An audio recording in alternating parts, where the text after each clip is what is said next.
Olá! Chegou a hora de você ficar muito mais informado. Confira os destaques dessa edição.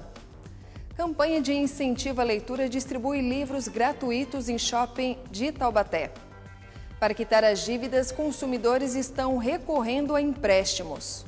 Tramitação das reformas da Previdência e Trabalhista é aprovada em regime de urgência. Conheça as vantagens de quem trabalha no conforto do lar. E veja também. Eu tenho certeza que você aí em casa, se não tiver um problema direto, conhece alguém que está desempregado nesse momento tão complicado da vida brasileira. Está faltando um pouco de solidariedade, mas olha, vou mostrar para você que existe. Está aqui a Fabiana Araújo, que vai nos falar sobre o projeto Corrente do Bem já aqui. Você confere essas e outras informações no Repórter Setorial que começa agora.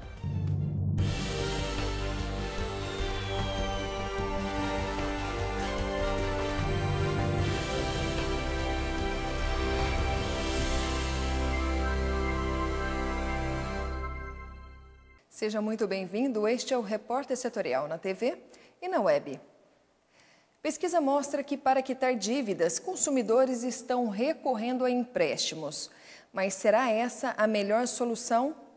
A oferta é rápida, segura e sem burocracia. Você só precisa levar alguns documentos e comprovantes e pronto. O dinheiro tá na mão. É desse jeito tão simples que muita gente negativada consegue um empréstimo. Mas por que eu tô te contando tudo isso? Porque uma pesquisa do Serviço de Proteção ao Crédito, junto com a Confederação Nacional de Dirigentes Lojistas, mostrou que 15% dos inadimplentes fazem esse tipo de empréstimo para quitar as dívidas, ou seja, para limpar o nome. E assim fez o vigilante Manuel Gouveia. Para quitar as dívidas, ele recorreu ao empréstimo.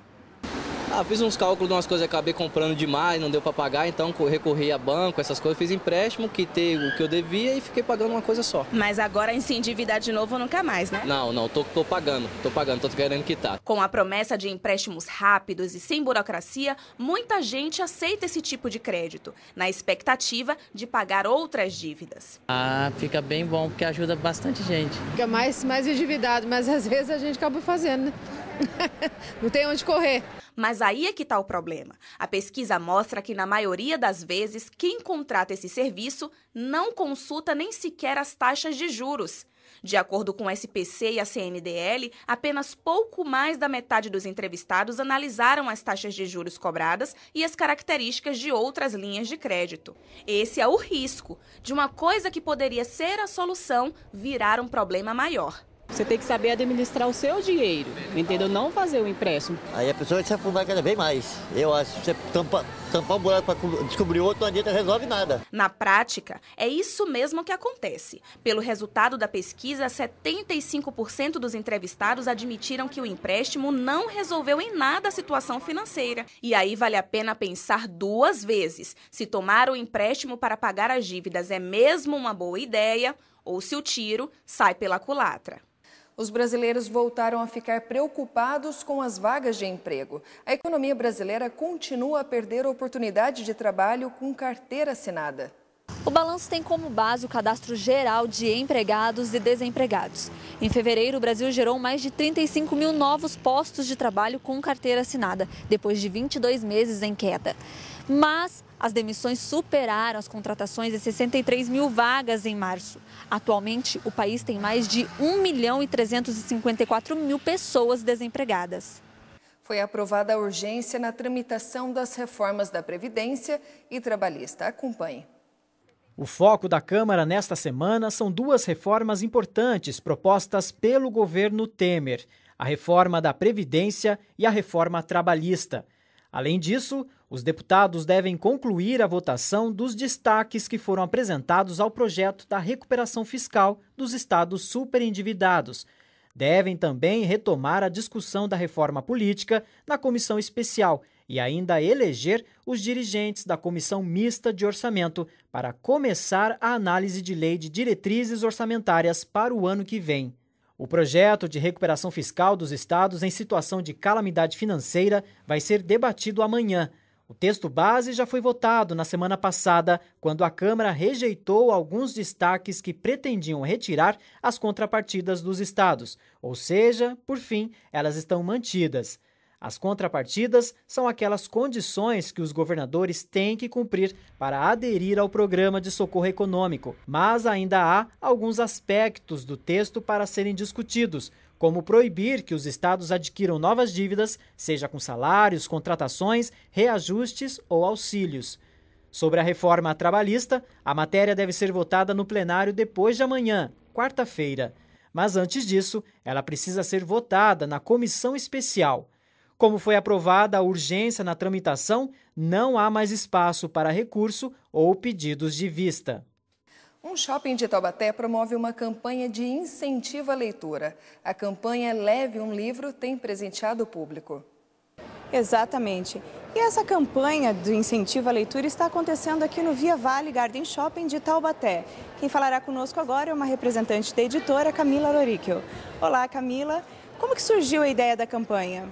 Então, essa campanha é uma iniciativa da Coletiva Editorial, do Grupo Coletiva Editorial e da Boom Virtual System, para realmente tentar prover mais acesso à leitura.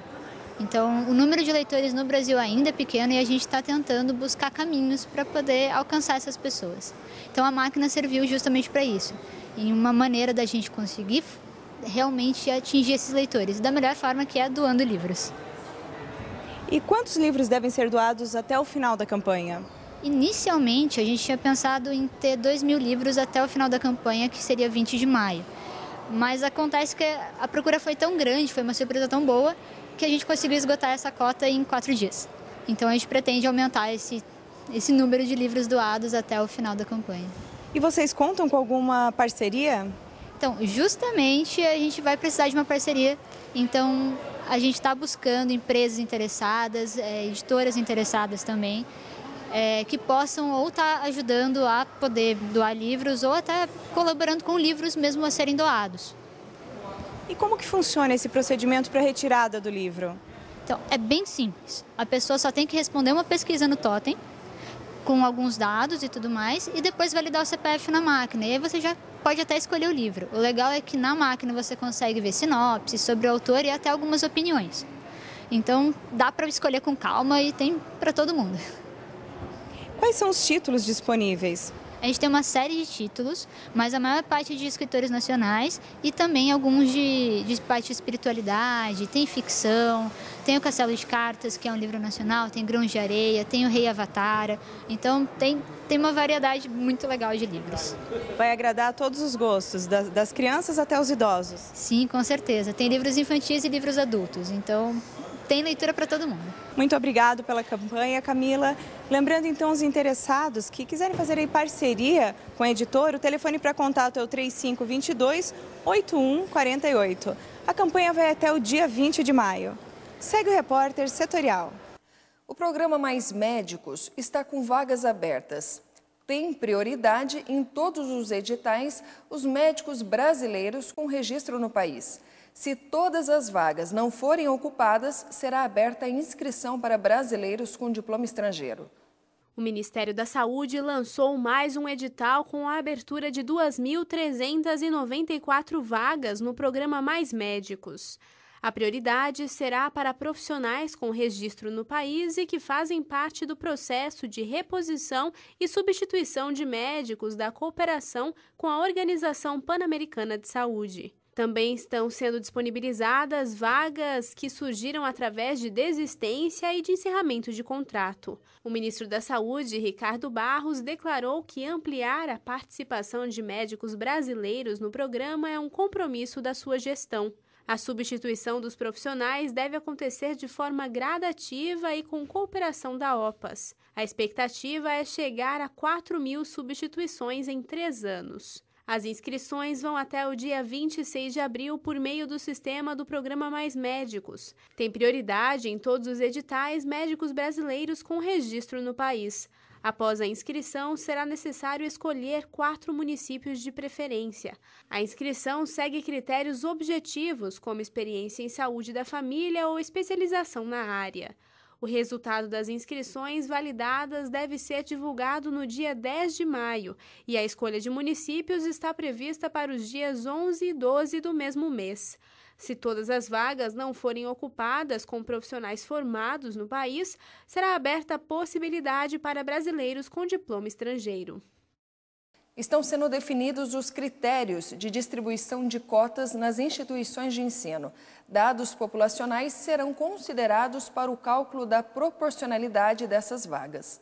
O novo decreto já foi publicado no Diário Oficial da União desta segunda-feira. Segundo o texto, o Ministério da Educação vai editar no prazo de 90 dias os atos complementares necessários à aplicação dos critérios de distribuição referentes a essas vagas pelas instituições de ensino.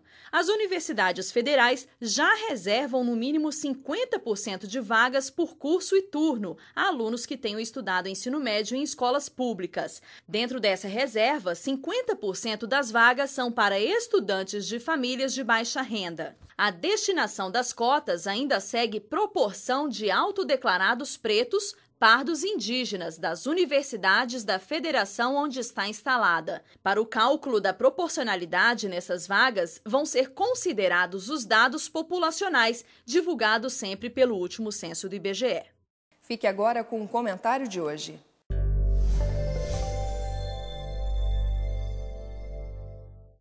Amigos, estamos chegando na reta final da declaração anual de ajuste do imposto de renda. Sábado, 23h59, é o prazo fatal, não vai ter prorrogação. Agora, eu estou vendo muita gente dando pitaco aí, falando, olha, entrega a declaração de qualquer jeito, que depois dá para fazer uma retificadora. É bom avisar o seguinte, retificadora existe para corrigir pequenos erros da declaração. Não é para corrigir, por exemplo, uma sonegação grave, uma falsidade documental, aquele atestado médico que não existe lastro para ele, que é uma invenção, que o médico não vai fazer a declaração por lá, o advogado idem, né? Isso aí pode dar problema. Chama-se isso crime de evasão fiscal. Pode dar cadeia.